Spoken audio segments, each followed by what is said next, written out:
el legado de Leonora Carrington se revela en España.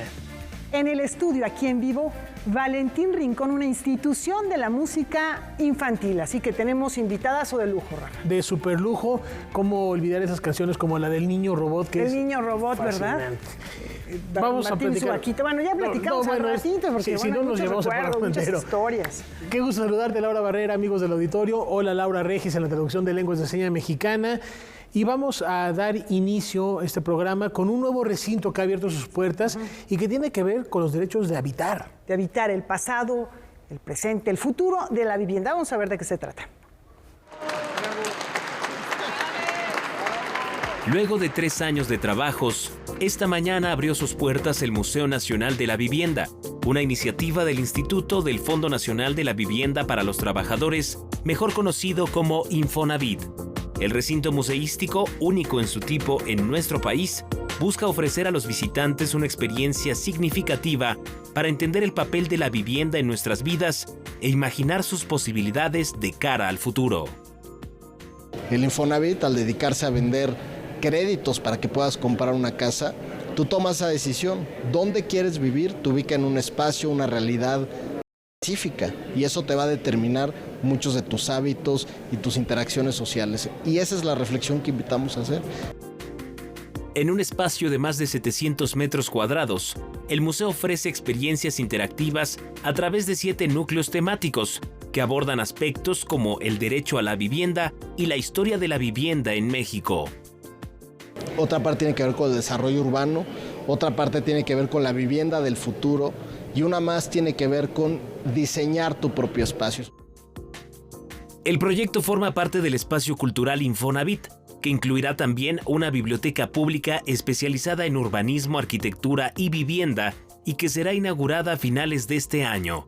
En el marco de esta apertura, los titulares de la Secretaría de Cultura y el Infonavit firmaron un convenio de colaboración que estrechará el trabajo entre ambas instituciones.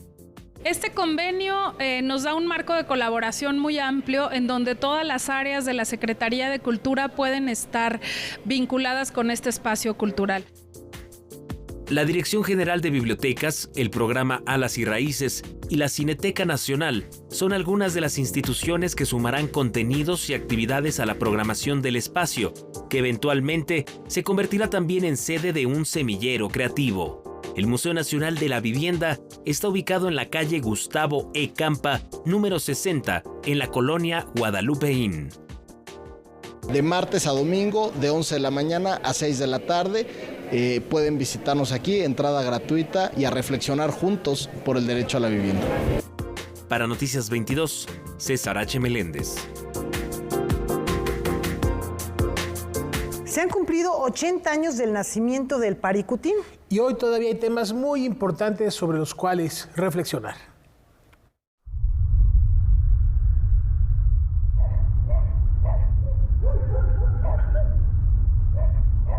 Después de varios sismos de magnitud 3 en el poblado de San Salvador Combucio, en el estado de Michoacán, en 1943 comenzó a formarse el volcán El Paricutín, cuya lava se extendió a lo largo de 10 kilómetros y sepultó a 2 pueblos. A 8 décadas de este acontecimiento, la UNAM organizará el Congreso Internacional del Paricutín 80 aniversario.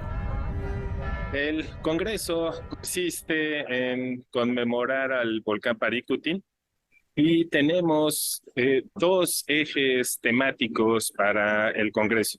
El primero es alertar a la sociedad y hacer una sinergia con la sociedad y con el gobierno del estado para informar sobre los eventos sísmicos, estos tremores, estos enjambres sísmicos que ha habido en el estado. El núcleo complementario estará dirigido a la comunidad. El segundo es alertar también a la sociedad y proponer soluciones para la constante degradación, la constante perturbación del patrimonio geológico, volcánico y arqueológico al cual está sometido el estado de Michoacán. Serán más de 150 especialistas de diversas disciplinas quienes abordarán temas de volcanismo, geología, ecología, conservación, literatura y patrimonio cultural. El encuentro se llevará a cabo en Morelia a partir del 19 hasta el 24 de febrero. Estas sesiones científicas y culturales se van a llevar tanto en recintos universitarios de la UNAM como en recintos universitarios de la Universidad Nicolaita en el centro de Morelia. Noticias 22, Óscar Cortés. Y de Michoacán viajamos a Zacatecas. Vamos a ver el mundo desde la perspectiva de Pedro Valtierra. El edificio histórico de mediados del siglo XIX, remodelado recientemente por el Instituto Nacional de Antropología e Historia y el Ayuntamiento de Fresnillo, Zacatecas, y que alberga el Centro Cultural Ágora, José González de Echeverría, reinaugura una sala museo dedicada al trabajo fotoperiodístico de Pedro Valtierra, excoordinador de fotografía del diario La Jornada y fundador de la agencia Cuarto Oscuro. He recibido la invitación para que algunos de mis premios, de mis fotografías, de mis cámaras permanezcan ahí. Esta sala se inauguró en el año 99, hace 23 años, 24 años, y ahora hicimos una reinauguración con más fotos, con cámaras, con algunos reconocimientos, con algunas invitaciones, algunos premios. A la iniciativa se han sumado el presidente municipal de Fresnillo, Saúl Monreal Ávila, el poeta Juan José Macías, el director del Centro Cultural Hugo Jiménez y amigos del fotógrafo zacatecano, nacido en la comunidad de San José de Ábrego. Logramos meter con la museógrafa Karina García, que trabaja en el Museo Zacatecano, logramos meter alrededor de 65 imágenes, una mezcla, una selección de, digamos, de los trabajos más importantes, de acuerdo a Karina y a los que me ayudaron a seleccionar, los trabajos más representativos que he realizado a lo largo de mi vida. Son más de 50 años del recorrido que Pedro Valtierra ha realizado en su labor fotoperiodística de hechos noticiosos en diferentes estados del país, como el surgimiento del movimiento zapatista, al igual que su tránsito por Guatemala, Honduras, El Salvador, Nicaragua, Panamá y también en África. Pedro Valtierra reconoce en figuras como Manuel Becerra Acosta, Benjamín Wong, Carmen Lira, Carlos Payán, Miguel Ángel Granados Chapa y Humberto Musacchio a jefes y amigos que le brindaron oportunidades y la responsabilidad social del periodismo. Las actividades paralelas serían conferencias, algunos talleres, algunas charlas, algunas revisiones de portafolios, talleres de otras personas, en fin. Ese es lo que pensamos hacer, ¿no? También se proyectan algunos videos ahí de entrevistas que me han hecho los distintos medios, ¿no? Y esa es la idea del espacio, es mantenerlo vivo. Noticias 22, Víctor Gaspar. Y ahora vamos a platicar de un certamen que promueve la cultura de la protección de datos. Lo importante es que es en las nuevas generaciones navegar seguros en la red y mucho cuidado, sobre todo, con las redes sociales. Desde hace 6 años, el INAH organiza el Concurso Nacional de Cuento Juvenil con la intención de involucrar a los menores de todo México en temas como la protección de datos y el acceso a la información. Aquí sí se trató de un tema específico que fue mis redes, mis datos, soy responsable. Entonces, específicamente del tema de datos personales, de la privacidad y del uso responsable de las redes sociales fue el tema específico para esta edición. Para las 2 categorías del concurso participaron 19 entidades de la República y en total se recibieron 203 trabajos distintos. Con su obra Las reglas no cambian, Milka Palomino de Guanajuato obtuvo el primer lugar en la categoría A, dirigida a estudiantes de secundaria. En la categoría B, donde contendieron jóvenes de preparatoria, Ana Belén Mercado obtuvo el primer lugar con el cuento Un mundo descarado. El compromiso del INAH es coadyuvar precisamente en la formación de nuestras juventudes, de niñas, niños, jóvenes, pues es a través de ellas definitivamente que nosotros estamos trabajando en la difusión de que conozcan sus dos derechos. Por un lado, que tienen derecho a conocer quién hace su calle, su banqueta, cuánto gana su presidente municipal, y por otro lado, pues conocer los riesgos que lleva consigo el no cuidar los datos personales. Especialistas del CIDE, expertos en redes y miembros de los órganos de transparencia conformaron el jurado de la edición 2022. La ceremonia de entrega completa permanece en el canal de YouTube del INAI. Noticias 22, Rodrigo Peredo.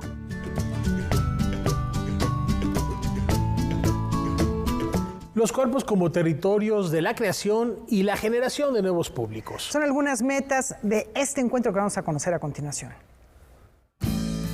Por tercer año consecutivo, el Centro Cultural Helénico presenta su programa de residencias artísticas mediante el cual impulsa el desarrollo y difusión de los procesos creativos de diversos agentes culturales y grupos teatrales de todo el país. Un ejercicio que nos permite a todos nosotros conocer los secretos y desafíos de la creación escénica tras bambalinas. Hemos siempre estado acostumbrados a sentir esos procesos como parte del patrimonio individual del artista, que no se comparten, que no se abren, y ahí hay una gran fuente de conocimiento y de saberes que es importante, por así que compartir. Esa es la idea de... Este año, el Centro Cultural Helénico beneficiará los procesos creativos de 8 grupos especializados en artes escénicas. Un abanico de propuestas heterogéneas e incluyentes que confirman que en el andar artístico, el proceso es tan o más importante que el resultado. Van desde residencias que indagan sobre la conversación que se tiene con los públicos o la generación de nuevos públicos, hasta de asuntos de género o el papel fundamental de los cuerpos como territorios de creación.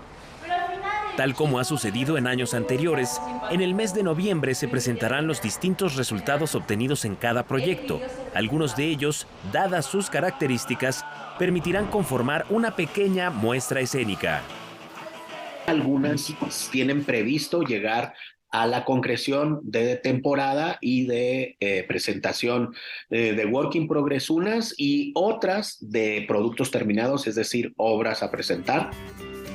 Entre los grupos artísticos que participan este año, encontramos al colectivo Aleteya, al Laboratorio de Artistas Sostenibles y al proyecto Teatro Línea de Sombra. Para Noticias 22, César H. Meléndez. Regresamos con artes plásticas. Y un misterio sobre la muerte de Neruda. No se vayan. Volvemos.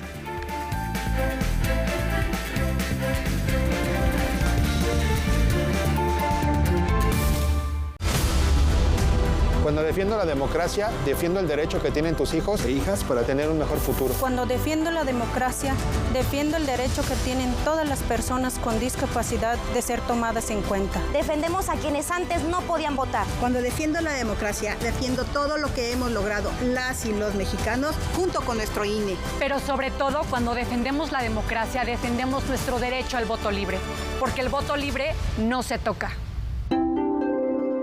Pues nos encontramos con Fernando Rivera Calderón para hablar del principio de incertidumbre que aparece en el posmoderno Ambiguo Testamento.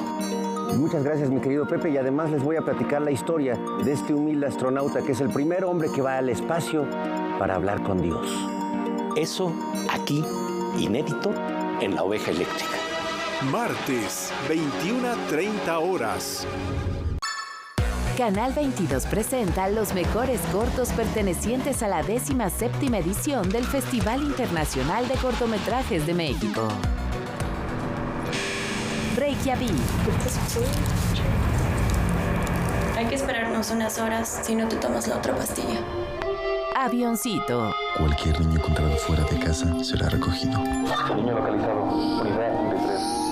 Por la vía, migrantes en la ruta del Pacífico. Salí el 7 del mes pasado. Se prepara para las personas que están albergadas. Adaliu.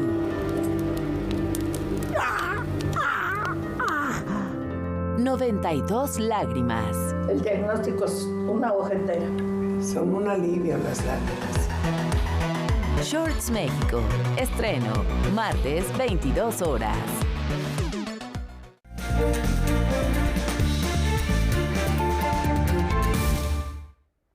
Aquí una radiografía del último cuarto de siglo y los timoneles de una gran ciudad.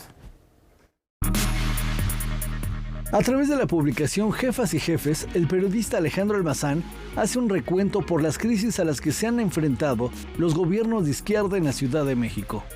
Yo trato de rescatar pues, esa carrera política que traen, ¿no? Consultado con varios personajes que me cuentan, personas cercanas a los propios jefas y jefes de gobierno para ir a armar también como un perfil de ellos, ¿no? O sea, no solamente es como su forma de gobierno, sino también quiénes son ellos, ¿no? Yo creo que el lector pues se va a dar cuenta, no lo quiero predisponer, pero yo creo que pues se va a dar cuenta de cómo ha actuado cada jefe de gobierno, ¿no? Desde Cárdenas hasta la doctora Sheinbaum. Mediante una exhaustiva documentación, el periodista mexicano hace un recorrido histórico por las administraciones de los últimos 25 años de la capital.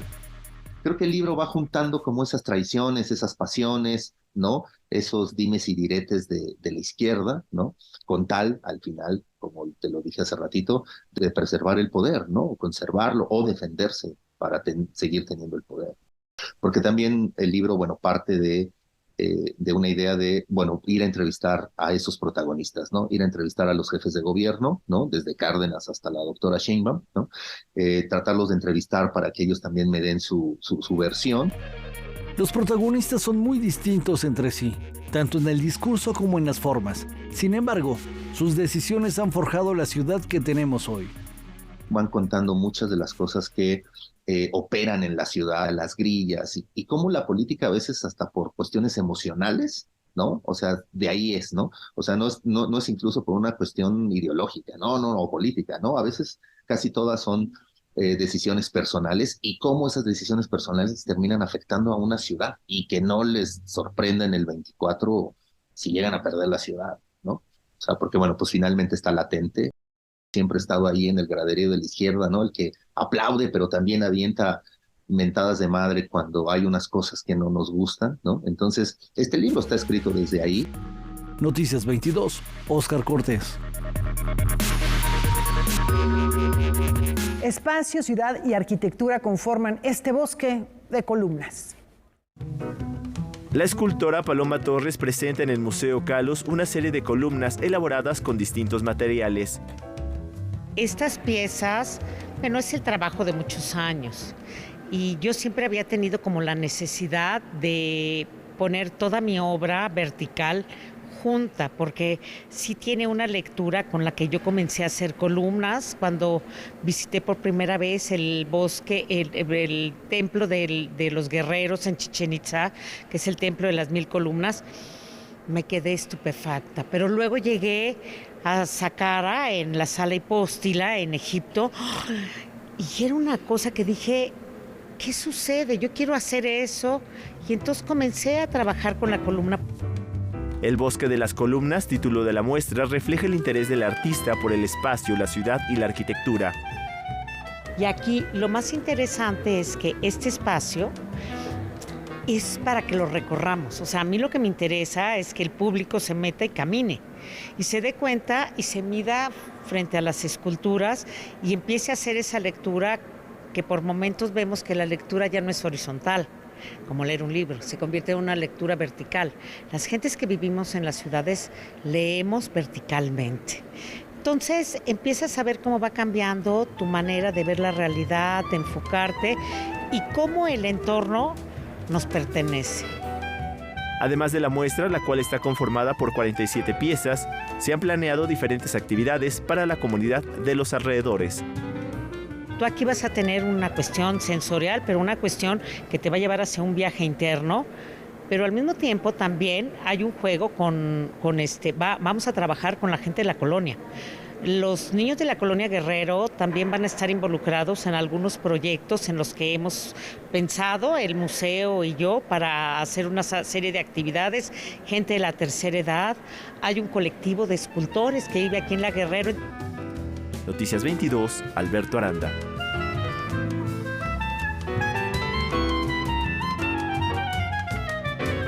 Investigaciones recientes dan un giro dramático a la biografía de Pablo Neruda.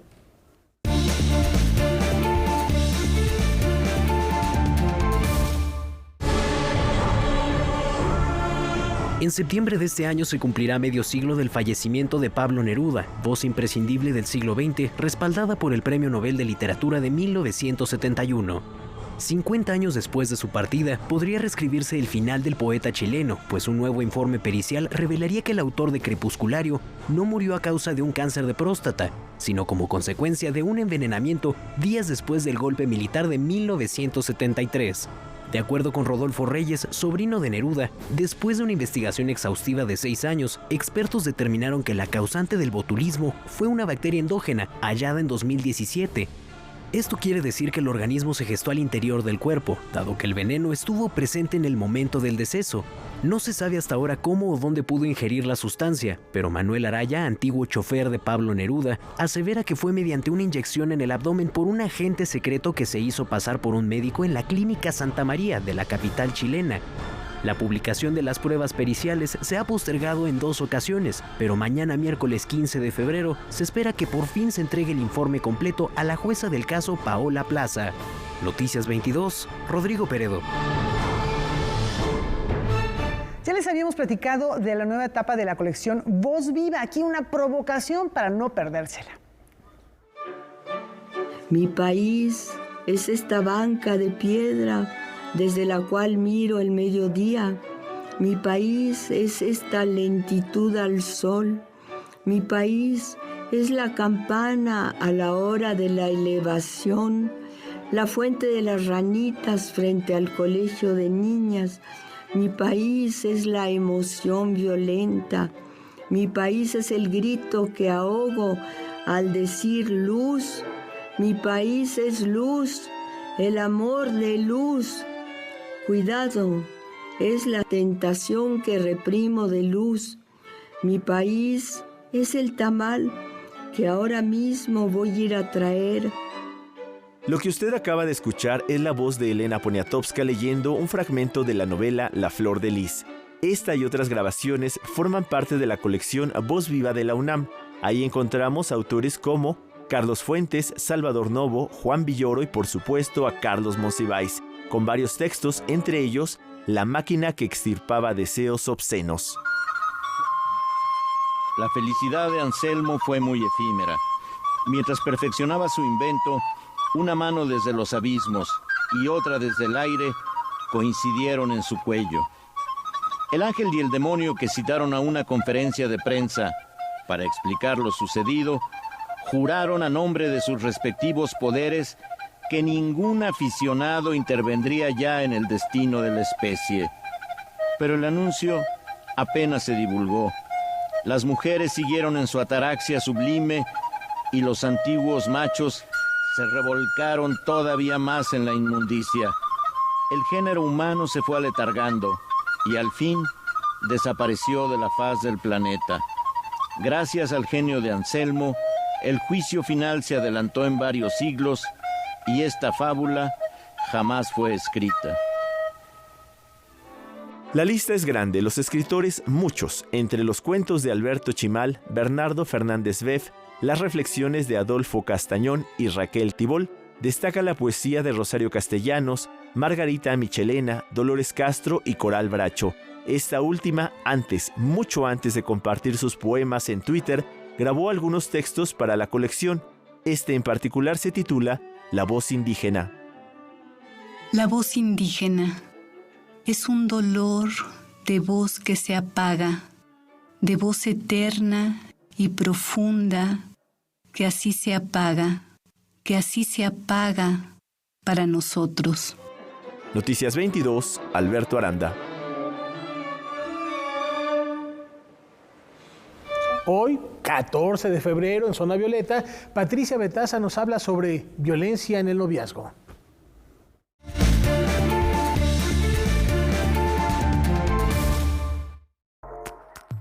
Muy buenas noches. La violencia en el noviazgo es, de acuerdo con expertos, un problema social del que se habla poco y se atiende poco, a pesar de sus implicaciones físicas y emocionales. El costo para quien lo padece puede ser muy alto. En casos extremos, esta violencia puede culminar en un suicidio o en un feminicidio. ¿Por qué es difícil ver esta violencia en el noviazgo? Por estar enamorada o enamorado, por no aceptar la realidad, idealizar a la pareja y pensar que todo lo malo se va a superar. Ideas preconcebidas sobre lo que se supone debe haber en una relación sentimental. Menos del 10% de los jóvenes denuncian las conductas violentas por parte de sus parejas, según Claudia Ivette Jaén Cortés, profesora de la Facultad de Psicología de la UNAM, y de ahí la importancia de hablar, de exponer el tema desde edades tempranas. De acuerdo con la Organización Mundial de la Salud, solo 3 de cada 10 adolescentes denuncian que sufren violencia en el noviazgo. En México, el 76% de las adolescentes entre 15 y 17 años ha sufrido violencia psicológica, sexual y física. Uso de apodos, pellizcos, empujones, celos, invasión de espacios son escenarios que pueden ir aumentando en agresiones hasta culminar en casos fatales. Sin embargo, en muchos casos no se perciben ni por la víctima ni por el maltratador. Se confunde con una expresión de amor o de interés. Aquí algunos signos de alerta para detectar comportamientos agresivos entre las parejas. Celos extremos, actitud posesiva, invasión de la privacidad, manipulación y expresiones de temor a ser engañados o abandonados, hacer sentir menos o aislar a las parejas. Hay que entender que las relaciones saludables entre parejas deben estar sustentadas en igualdad, respeto y sobre todo independencia. Y hablar de esto desde la familia. El amor no tiene por qué dolernos. Muy buenas noches.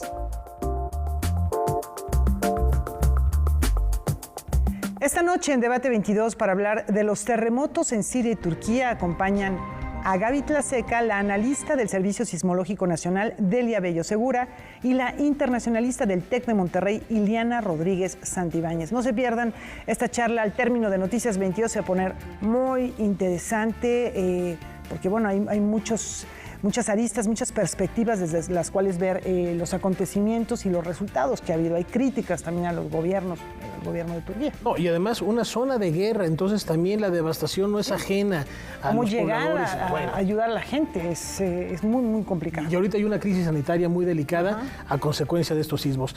No se lo pierdan, Debate 22, terminando Noticias 22. Y ahorita una breve pausa. Volvemos.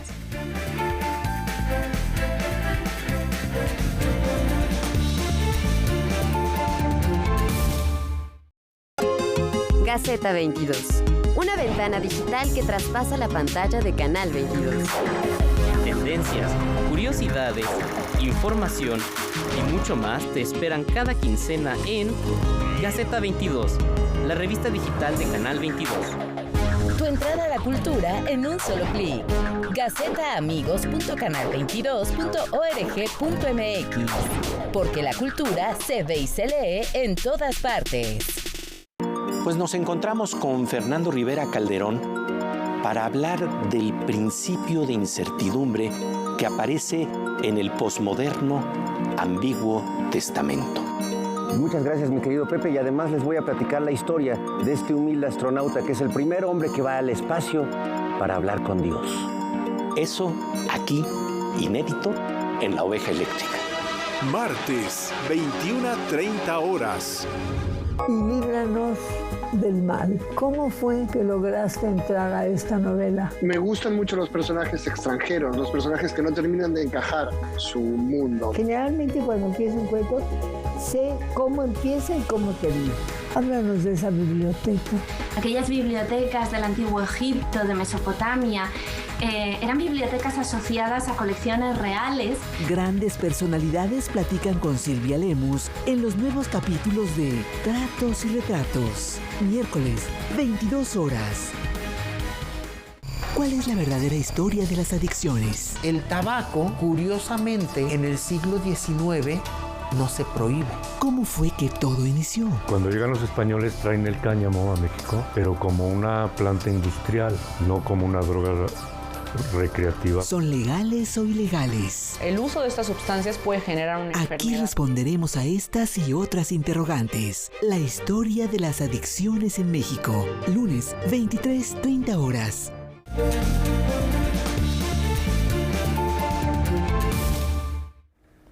El legado de Leonora Carrington llega a España como una revelación. A la Fundación Mafre de la Ciudad de Madrid ha llegado una de las exposiciones antológicas más completas de la obra de Leonora Carrington, Revelación. 188 piezas en las que se incluyen dibujos, esculturas, tapices, fotografías, documentos y por supuesto pinturas, muestran la evolución de su lenguaje y los diferentes episodios por los que transitó la artista británica a lo largo de su vida. Esta muestra, comisariada por Tere Ark, Carlos Martín y Stefan Van Rij, se hace en colaboración con el Museo de Arte Moderno Arken de Dinamarca. En las 10 secciones que le conforman, dada la vasta cantidad de recursos, quedan al descubierto las preocupaciones sociales y políticas de Carrington, permitiendo que el público haga una lectura mucho más amplia de su obra. La extensión de la muestra es tal que los asistentes pueden conocer los trabajos que la pintora surrealista hizo desde antes de los 15 años, así que vale la pena visitar la exposición para entender qué hay detrás de los lienzos y el universo onírico de la novia del viento. Revelación se podrá visitar hasta el domingo 7 de mayo. Noticias 22, Rodrigo Peredo. Hoy celebramos la memoria de uno de nuestros héroes insurgentes.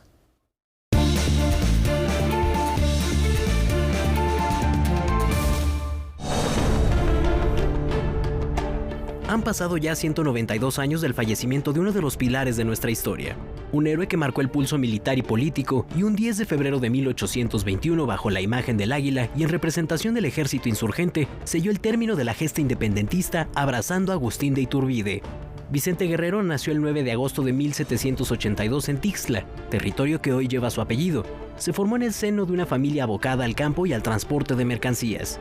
Desde muy temprana edad se entregó a las ideas libertarias. Fiel a sus principios, junto con Hermenegildo Galeana, se unió a las tropas en el levantamiento armado de 1810 y quedó a la Orden de Morelos. Su nombre resonaba con gran respeto, dada su capacidad como militar e inteligencia.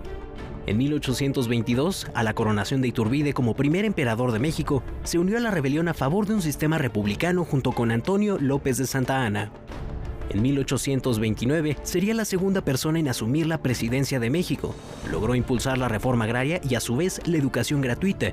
Un golpe de estado a manos de Anastasio Bustamante derrocó su gobierno. El Consejo de Guerra lo condenó a muerte y el 14 de febrero fue fusilado en el pueblo de Cuilapan. Armemos este rompecabezas para adornar el absurdo. A partir del dibujo, Carolina Ponte va ideando cómo serán sus obras en textil. Va formando las piezas que reunirá como si fueran un rompecabezas hasta lograr completar el diseño preconcebido. Con estas obras es que inicia la exposición Adornando el absurdo. Las obras textiles fueron las primeras que empecé a hacer cuando salí de la universidad. Y yo trabajaba como estuviera dibujando con el hilo y la aguja. Y de ahí vino la idea de los dibujos y todo. Esto hace como 15 años, más o menos. Y entonces, para esta exposición, las obras fueron desarrolladas en la pandemia. Entonces, todo ha cambiado un poco. El resto de la obra que presenta la Galería Enrique Guerrero en la Ciudad de México son trabajos más recientes en donde el artista utiliza el papel de arroz para crear formas y a manera de collage, crear una sola imagen. Lo que me gusta es la idea de adornar y también de hacer como un collage con imágenes de patrones y dibujos ya preconocidos por todos. Entonces yo voy como colectando estos patrones y hago como un banco de datos de patrones, porque la idea es que cuando uno mire pueda reconocer que ya vio algo así antes, pero no sabe dónde y el color está distinto. Entonces te trae alguna memoria, pero no está puesta como el original. Por ejemplo, en las pinturas tengo patrones de pisos o de, ¿cómo se dice?, ladrillos. Igual también uso referencia de pintores como el Pollock con el dripping, o también la pintura de Yayoi Kusama con los puntos. Entonces voy mezclando varios tipos de informaciones en el mismo en la misma tela, en la misma pintura. Noticias 22, Alberto Aranda. Katia León nos platica qué tan cierto es eso de que los ricos quieren que les cobren más impuestos. El ánimo de los multimillonarios está cambiando. Ahora están convencidos de que deben pagar más impuestos. Sí, escuchó bien. De acuerdo con un artículo de Financial Times Wealth, los más ricos están pronunciando a favor de que los gobiernos les cobren más impuestos. Recordará el revuelo que causó el gobierno del Reino Unido cuando anunció en septiembre del año pasado que reduciría la tasa de 45% de impuestos que se cobra a los ingresos más altos. Los que se pronunciaron en contra de esta medida fueron los que se hubieran beneficiado de ella, los más ricos, argumentando que no había sentido político ni de justicia en la decisión. El autor del artículo señala que algunos de los factores de este comportamiento en el Reino Unido pueden ser la pandemia, que disparó la riqueza de los que ya eran ricos, una nación deteriorada y un débil crecimiento salarial. Pero el comportamiento de los multimillonarios no solo se manifestó en la nación británica. Financial Times Wealth mencionó en la carta que más de 100 de estos acaudalados, la mayoría de países desarrollados, firmaron justo en enero del año pasado. Sabemos que el actual sistema de impuestos no es justo, escribieron, y señalaron que como durante la pandemia crecieron al mismo tiempo la desigualdad y sus fortunas, cada país del mundo debía demandar que los ricos pagaran la parte que les corresponde. Antes no se habrían molestado por tener una reducción a sus gravámenes. Ahora, entre ellos se convencen de pagar más. El artículo retomó un episodio sucedido durante un encuentro de los Millonarios Patrióticos, un grupo de estadounidenses fundado en 2010, creyentes de esta causa, en donde Abigail Disney declaró: las únicas personas a las que los multimillonarios escucharán serán otros multimillonarios, y si ellos no escuchan, entonces lo harán sus hijos y sus esposas. Y si solo se escuchan entre ellos, qué bueno que es a favor de un sistema tributario más justo, aun si es en beneficio de sus propios intereses. Para Noticias 22, Katia León Monterrubio. Esta propuesta artística pretende desafiar las fronteras entre lo real y lo imaginario. Marco González, mejor conocido como Mother, presenta lo más reciente de su producción plástica bajo el título Mudra.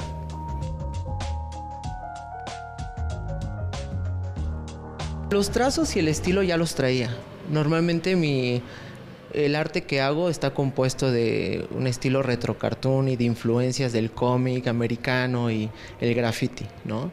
Y empecé dibujando, digamos, como las manos reales, manos tipo Mickey Mouse, como fantasiosas, haciendo alusión al equilibrio que hay entre lo real y lo imaginario dentro de una persona. Marco González con este trabajo no solo muestra su compromiso como creador, ya que hace algunos años dejó la publicidad para dedicarse de tiempo completo a su obra, de tal manera que en esta muestra podemos ver piezas en cerámica, colaboraciones con talleres y, claro, su acercamiento con la cultura de la India. El mudra quiere decir gesto. Es un gesto que viene de la religión hindú y se da a través de signos o señas con las manos, y esos son los mudras. Y cada mudra ayuda a canalizar la energía, a fluir, a dar, a recibir, a aceptar. Hay mudras contra el ego, o sea, todo eso me super rayó y en ese momento empecé a trabajar mentalmente en lo que vendría a ser esta exposición que es mudra. Pero en el caso de esta exposición sí fue mucho como de ponerme a pensar qué es lo que quería decir, ponerme a practicar el tema de los mudras, investigar. Incluso Odette se apoyó con una historiadora que es especialista en la historia hindú, quien tuvo una plática con nosotros y me estuvo súper diciendo, oye, los mudras sirven para esto.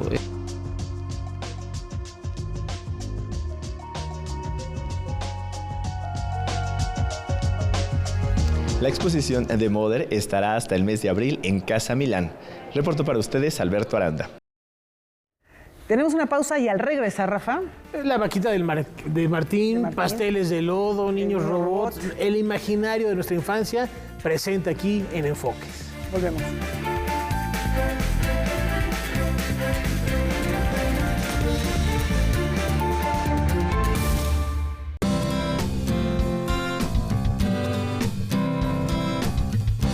Como audiencia, tienes derechos. Debes conocerlos para poder ejercerlos y ser parte de los televidentes críticos y participativos. Es muy importante que sepas que la televisora debe respetar los horarios anunciados en su programación, tener acceso a la misma calidad y niveles de audio y video. Para más información, consulta la página de defensoría.canal22.org.mx.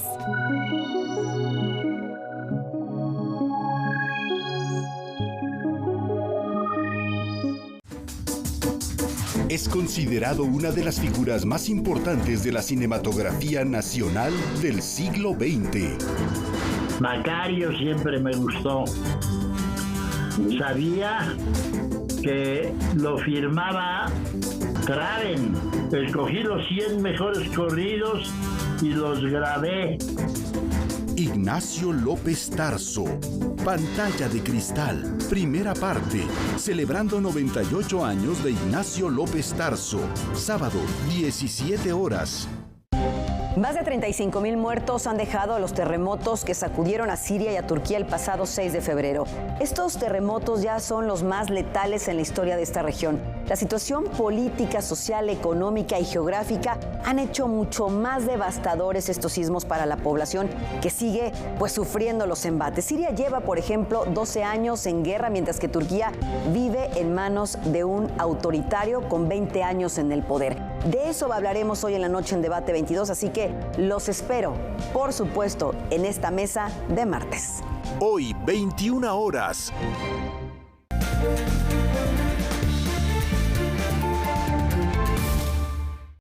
Nada confirma aún la posibilidad de encuentros cercanos del tercer tipo.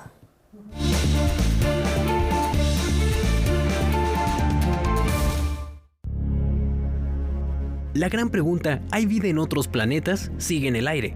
Durante años se ha especulado sobre la presencia de vida extraterrestre dados los avistamientos de objetos voladores alrededor del mundo, hipótesis que se han alimentado gracias a los fieles creyentes de las teorías conspirativas. Semanas atrás, el gobierno de los Estados Unidos notificó la presencia en el aire de un primer globo aparentemente espía y de origen chino. El viernes pasado ya sumaban 3 globos derribados por órdenes directas de Joe Biden, y hoy ya son 4 en total. En los últimos días, la desinformación y las afirmaciones sin sustento han marcado tendencia en las redes sociales. Si bien no ha habido un pronunciamiento oficial de la Casa Blanca, miembros del Pentágono señalaron que probablemente no se trata de una oleada de objetos extraterrestres. John Kirby, portavoz de Seguridad Nacional, menciona que más bien el rastreo de varios objetos voladores no identificados hasta el momento se debe quizá a que se ha mejorado la capacidad de detección y los sistemas de radar ajustados están registrando objetos más pequeños y lentos en el espacio aéreo. Noticias 22, Rodrigo Peredo. Dentro de nuestro territorio, sino que también en lo que parecen ser La mancuerna Morricone Rota nos hará vibrar de nueva cuenta.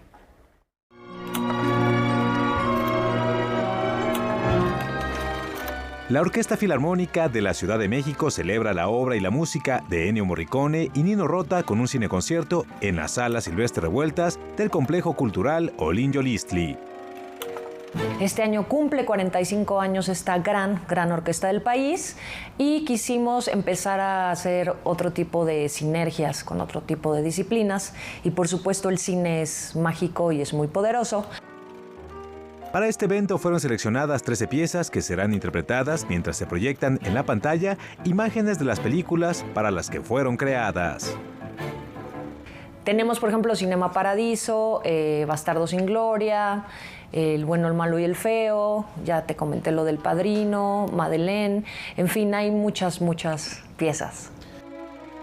Como es costumbre, tendrán un director de orquesta invitado. En esta ocasión, se trata de Alex Johansson.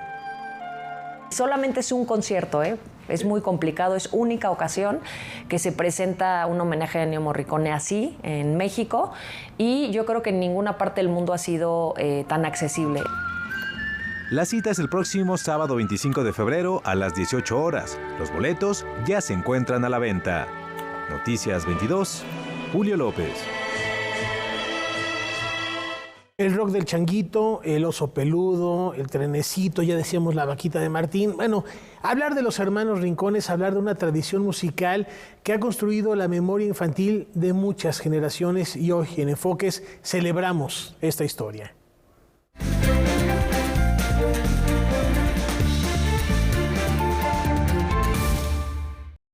En los años 60 del siglo pasado empezó a gestarse una agrupación de música para niños que se consolidaría la década siguiente y hasta hoy sigue vigente en el imaginario infantil.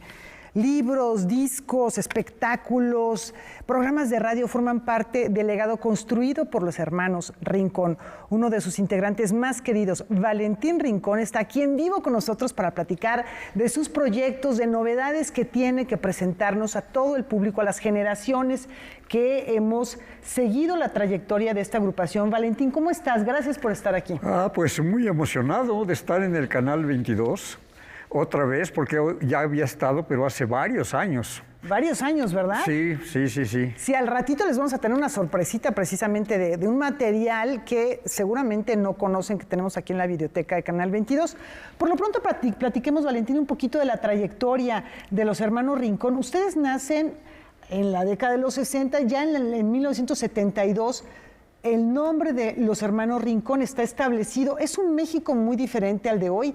Es un México en el que hay muchas búsquedas, muchas luchas sociales y políticas. Muy reciente el 68.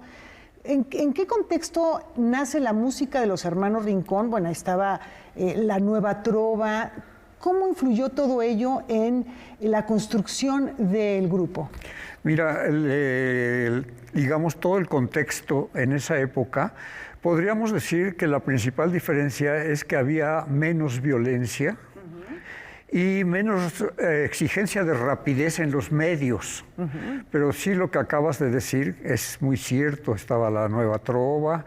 En fin, nosotros comenzamos, para ser más exactos, en 1971. Y tomamos el Día del Niño como simbólicamente el día en que empiezan los hermanos Rincón. Pero sí, efectivamente, en el programa El Rincón de los Niños nos bautizaron como hermanos Rincón hasta 72, efectivamente, como lo dijiste. Y bueno, pues de ahí se inicia una trayectoria en la que ha habido espectáculos, por ejemplo, con títeres, muchos conciertos, innumerables discos que coleccionaron pues los niños y después los papás. En esa época veíamos una de las piezas que mencionaba Rafa, el niño robot. Y bueno, pues de ahí han surgido cancioneros, por ejemplo, y libros que después tú has retomado mucho esta idea de los libros. ¿Cuáles han sido estas grandes etapas por las que ha atravesado la agrupación Los Hermanos Rincón?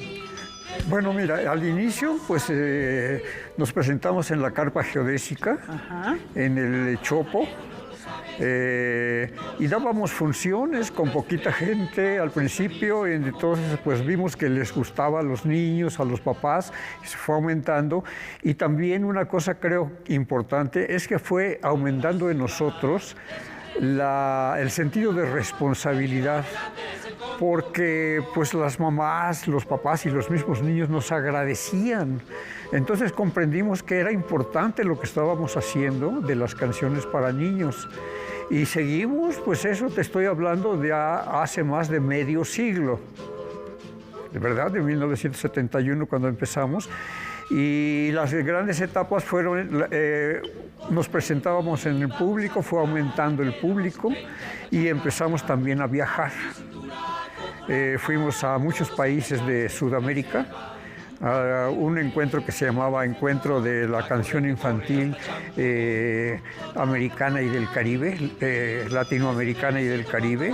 Entonces allí estuvimos en varios países, en Uruguay, en Colombia, en fin, Argentina, en varios países, en Cuba fue el primero, me acuerdo. Por cierto, ahorita me vino a la mente que en Cuba son famosas las canciones y el personaje del niño robot que mencionaron hace un rato. Tuvieron un programa, creo que todavía lo tienen, de donde sale el personaje del niño robot. En Cuba, muy famosos. En España también, músicos internacionales de por allá, por ejemplo, Miguel Bosé, Mocedades, han interpretado las canciones de los hermanos Rincón. Sí, efectivamente, grabaron un disco que curiosamente fue, pues no sé exactamente, pero hace más de 30 años, quizá 40, y actualmente ese disco sigue apareciendo, se sigue vendiendo en en el lugar ahorita se me fue el nombre, que es como Liverpool, pero allá en Madrid, en España, y tienen siempre dos... ¿El Corte Inglés? ¿Será? El Corte Inglés. Y siempre tienen dos disquitos, se vende y los reponen. Y hasta la fecha sigue vigente. Sigue vigente. Porque le gusta, pues precisamente a mí me han preguntado, bueno, dice, pero ustedes ¿por qué no han cambiado a una cosa más rápida? Bueno, los niños, si lo siguen pidiendo, es que les sigue gustando, tal como está, ¿no? Y sí, efectivamente, es de Mocedades, Manuel Bosé, sí. Víctor Manuel, Ana Belén, en fin. Y bueno, la música de los hermanos Rincón no podemos decir que sea música con fines didácticos, educativos. Sin embargo, es una música que inspira mucho a los niños y que podemos decir que tiene un lado formativo al incentivar la imaginación, como esta canción, estas canciones que hemos mencionado, como la canción de Abecedario. Sí hay una naturalidad del grupo para inspirar, ¿no? Sí, claro que sí.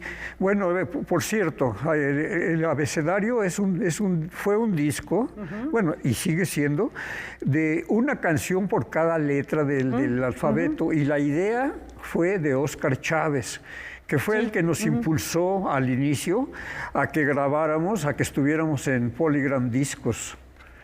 Antes era Polydor, después fue Polygram. Entonces sí se hizo una canción, fue idea de él, se hizo una canción por cada letra del abecedario y se puede decir que pues allí sí tiene su toque didáctico. Lo que queremos nosotros es dar algo bueno para los niños, que les divierta además, que comprendan, que sientan una música de nivel alto, y el texto de la canción también de alto nivel. Eso es lo que principalmente buscamos, y los temas pueden ser variadísimos, desde los niños que limpian los parabrisas de las esquinas, en los cruceros, hasta un gusanito que va midiendo, ¿no? El gusanito medidor. Porque los niños se interesan por eso, observan a un gusanito y quieren ver por qué está así, por qué se mueven de esta manera. Valentín, tenemos materiales. El año pasado se presentó un disco, hay un libro también y otro que se está cocinando, que ya está en el horno. Platícanos de estos proyectos recientes y lo que viene, por favor. Sí, cómo no. Mira, ya llevamos una buena trayectoria y esa es otra etapa, se puede decir, en que yo me he dedicado a escribir. Y llevamos ahorita en Nostra Ediciones 14 libros ya, 14 libros, y uno más que lo tienes ahí en la mano. Ese no es de Nostra, ese se editó en el gobierno allá en Chiapas, y allá es donde se editó el libro, pues, y aquí en México grabé yo, porque como ese libro se llama Las canciones de Valentín, y están recopiladas 25 canciones, pues quise yo complementar con un disco o con un USB, que es lo que ya más se usa. Ya el disco compacto ya está pasando un poquito a la historia, pero no, la gente todavía lo quiere así. Todavía hay gente que nos gustan los materiales físicos, tocarlos, tenerlos y disfrutarlos. Valentín, tengo para despedir esta entrevista 3 preguntas que te voy a hacer. Caray. Que no vayan a ser tan indiscretas. Vamos a ver, vamos a ver. Ya depende más bien la respuesta, porque las preguntas no son, pero la respuesta sí. La primera es, ¿cuál fue tu juguete favorito en tu infancia? En mi infancia, sin lugar a dudas, que fue la bicicleta. Fue tan importante para mí que antes de tenerla ya soñaba yo que andaba en bicicleta. Claro que cuando les platiqué el sueño a mis hermanos mayores, me compraron una bicicleta. Bueno, pues que sueño realizado. Segunda, personajes infantiles que más te gusten, que más te atraigan, uno o varios. ¿De nuestras canciones? Por ejemplo, si quieres. Bueno, pues el que tanto mencionaban, del niño robot, y también Martín, el de la vaquita. El de la vaquita, que también... Y finalmente, si por un ratito pudieras regresar el tiempo, se te ofreciera regresar el tiempo, ¿a qué momento de tu vida volverías? Bueno, si te dijera yo que al día de ayer sería muy exagerado. Bueno, pero según va encaminada tu pregunta, diría yo que más o menos a los 20 años de edad. A los 20 años. estaría bien, hay unas vacaciones en esa etapa y yo creo que después regresar al momento actual, que el presente siempre está bien. Muchísimas gracias, Valentín, por haber venido, por estar aquí. A ti, Laura. Y muchos años más para los hermanos Rincón, para Valentín Rincón y todas estas propuestas. ¿Cómo ves, Rafa? No, fascinante. A ver, pregunta de trivia, ¿cómo se llamaba la vaquita de Martín? Sí, ¿verdad? Bonita y que corría alegre con su mu y su tin en la pradera. Pues nos vamos a dejar con ese recuerdo precisamente que rescatamos de la biblioteca de Canal 22 hace aproximadamente 15 años. El gusanito medidor, los hermanos Rincón. Muchas gracias, nos vemos mañana.